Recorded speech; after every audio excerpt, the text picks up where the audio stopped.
안녕하세요. 세계국연구원 골든클럽 정기준 원장입니다. 한 주 잘 지내셨나요? 국내 주식시장 이번 주 안 좋았습니다. 글로벌 주식시장 여파가 월요일부터 좀 안 좋게 작용을 하면서 급락 출발을 했었고요. 그 이후에 좀 코스닥은 회복하는 모습도 있었지만은 어제 오늘 그러니까 목요일과 금요일 시장에서 재차 좀 반락하면서 마무리는 또 안 좋게 되는 듯 합니다.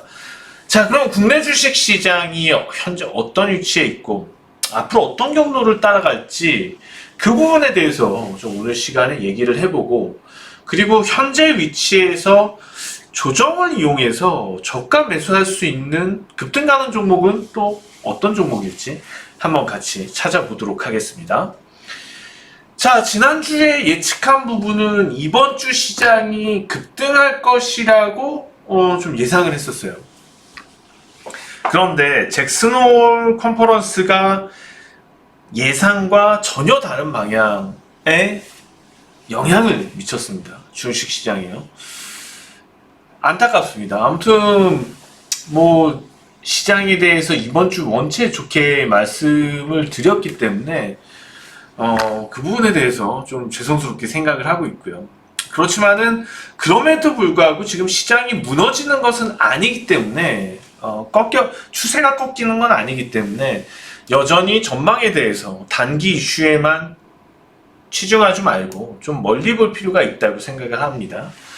자, 원달러 환율 동향인데요. 지금 달러가 너무 강하죠. 달러가 강한 이유는 금리 인상 가능성이 높아졌기 때문에, 그러니까 9월 달에 금리 인상 가능성이 높아졌기 때문에 달러화 가치가 계속해서 이렇게 오르고 있는 것입니다. 그러니까 원화 가치가 하락하는 것은 아니지만 어떻게 보면 안전자산에 대한 단기적인 투기 성향이 강력하게 좀 돌고 있다고 보시면 될 것 같고요. 그것의 동기가 된 것이 잭슨홀 미팅 때문이고, 그 이후에 지금 미국의 경기지표 나오는 것들이 괜찮게 나오고 있기 때문입니다. 자, 그런데 우리가 한 가지 따지고 볼 것들이 있어요. 자, 제가 지금 말씀드렸던 미국의 경기지표가 좋게 나오고 있다. 최근에 미국의 경기지표들 발표되는 거 보면은 성장지표는 예상보다 계속 좋게 나오고 있어요. 대부분 좋게 나오고 있어요. 반대로 인플레이션과 관련된 지표들은 예상보다 낮게 나오고 있습니다. 연준이, 물론 파월이 금리 인상과 관련된 매파적인 발언을 쏟아내기는 했지만 실제로 수치적으로 나오는 것들이 금리 인상을 빠른 속도로 계속 이어가기가 부담스럽다면 결과적으로 속도 조절을 할 수밖에 없다는 겁니다. 자, 최근에 환율 동향 한번 원자재 유가 동향 한번 보시겠습니다.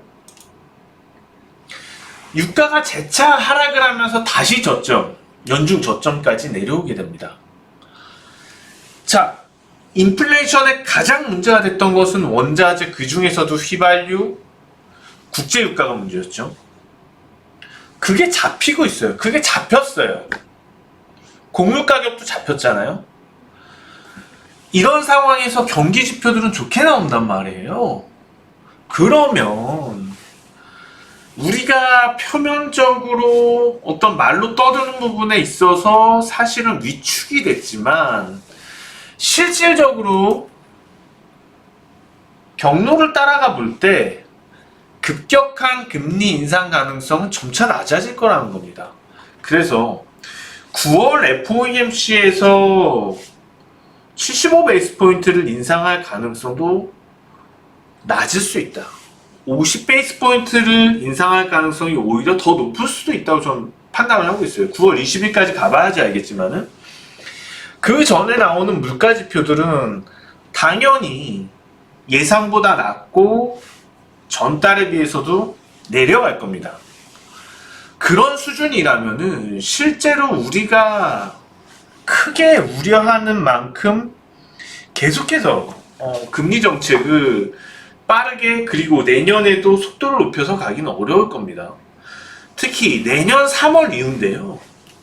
내년 3월 이후가 되면은 이미 인플레이션 지표가 올해 3월 이후에 높게 나왔기 때문에 그때는 근원 물가 지표들이 높게 나오기가 어렵죠. 그러면 경기 동향에 따라서 당연히 좀 경기가 너무 좋아요.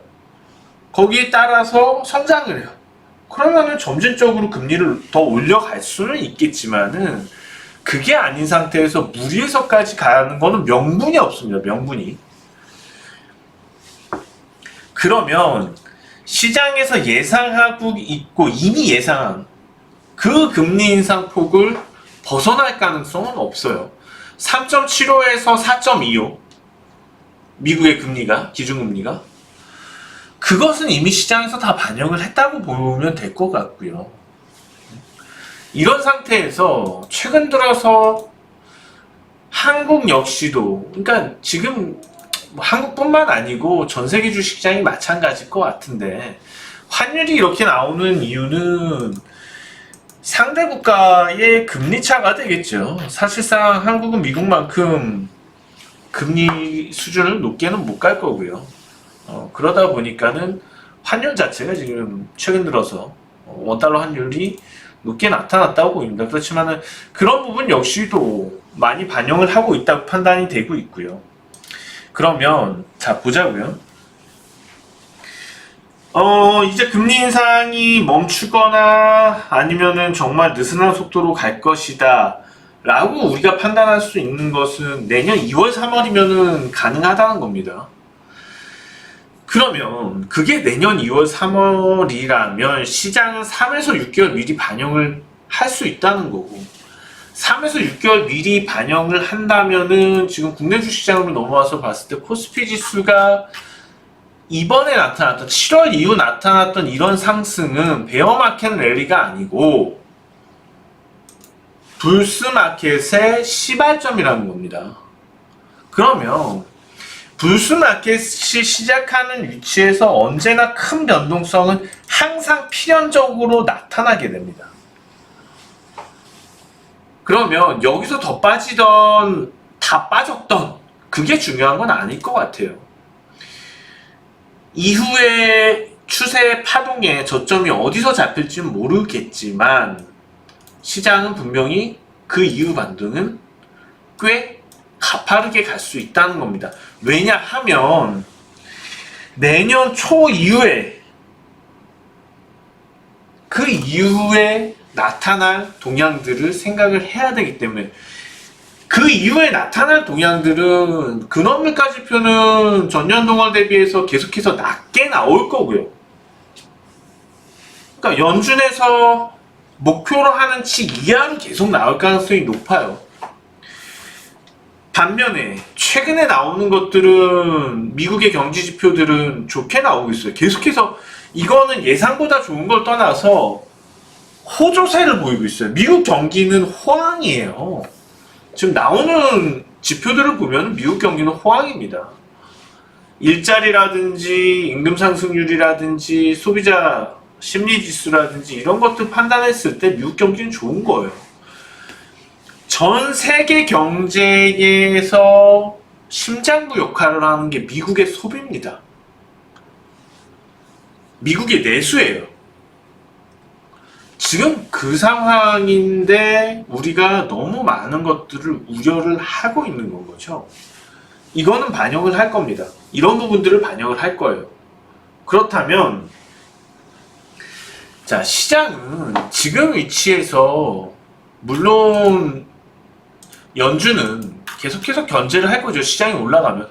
이렇게 나스닥이 때려 맞은 것도 이것도 어쩔 수 없는 연준의 의도에 걸리는 거죠. 자,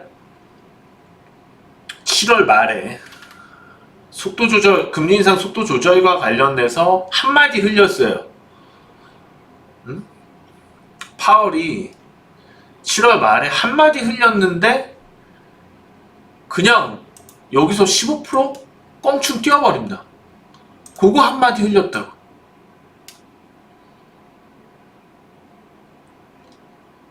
연준은 자산 가격이 오르는 것을 싫어해요. 가장 좋아하는 건 연준은 자산 가격이 머물러 있는 걸 가장 좋아합니다.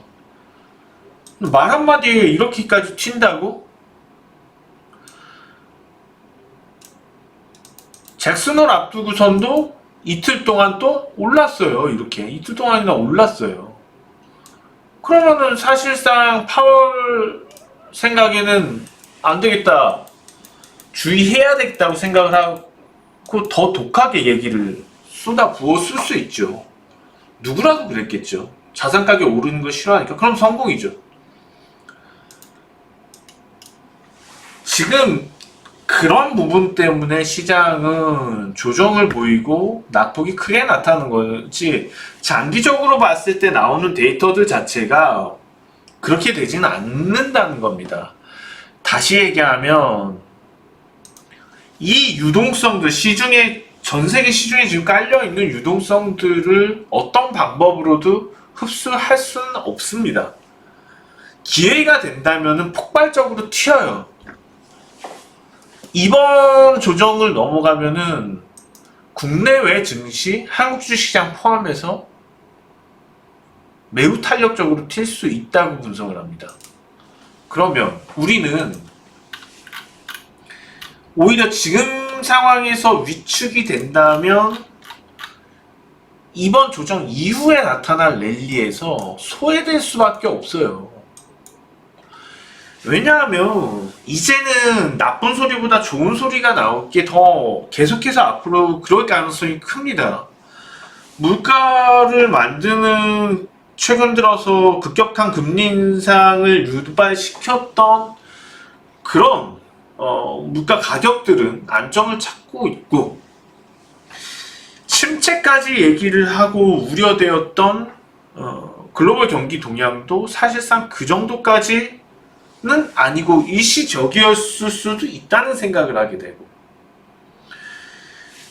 이런 것들이 종합적으로 작용이 됐을 때, 그리고 시장이 그때는 아무리 오르더라도 물가지표가 안 오르고 있는데 연준에서 무슨 수로 금리를 올립니까? 그래서 저는 진짜 절호의 기회가 지금 찾아온 거라고 판단을 하고 있고요. 이런 시기에 좋은 주식들 털리지 말고 좀 꾹 들고 있는 게 좋지 않을까 생각이 됩니다. 자, 이번 주 추천드릴 종목은 동성 파인텍입니다. 왜 동성 파인텍을 준비했냐면은 LNG 본행제 관련돼서 이슈가 좀 있었죠. 최근 들어서 천연가스 가격이 급등을 하다 보니까 LNG 선박 수요 증가가 나타나고 있는데, 이제 러시아에서 유럽 가는 파이프에 대해서 이건 정치적인 목적들이 계속 낀다면은 장기적인 대책들을 생각을 할 수밖에 없을 겁니다. 그러면 국내 산업에 있어서 그와 관련된 종목들은 계속해서 좋은 기조를 유지할 수 있거든요. 동성 파인텍의 주력은 PU입니다. PU. 폴리우레탄 부분이 중점인데, 그것도 보면 고부가 가치 재료긴 해요. 그와 더 거기서 이제 LNG 본행제가 같이 상품으로 엮이게 되는데, 사실 그 부분의 매출이 어느 정도인지는 아직은 그렇게 크게 나타나진 않지만 이번에 분명한 것은 수혜가 된다는 겁니다.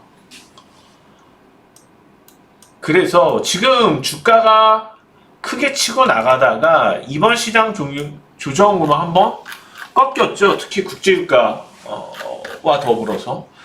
그러면은 다시 에너지 가격이 상승을 하게 될 때는 이런 종목들 중점으로, 그러니까 실질적인 수혜가 될 수 있는 종목으로 튈 수가 있다는 겁니다. 그래서 저는 다음 주에 한번 여러분들 저점 한번 잡아볼 만하다고 판단이 되고 있습니다. 동성 화이트는요. 그래서 약간 좀 트레이딩성도 괜찮지만은 실제로 산업, LNG와 관련된 산업의 좀 모멘텀이 생긴 거죠. 모멘텀이 생겼다는 측면에서 접근을 한다면 좀 오버할 수 있는 주가 수익도 기대를 해보겠다. 자, 18,000원.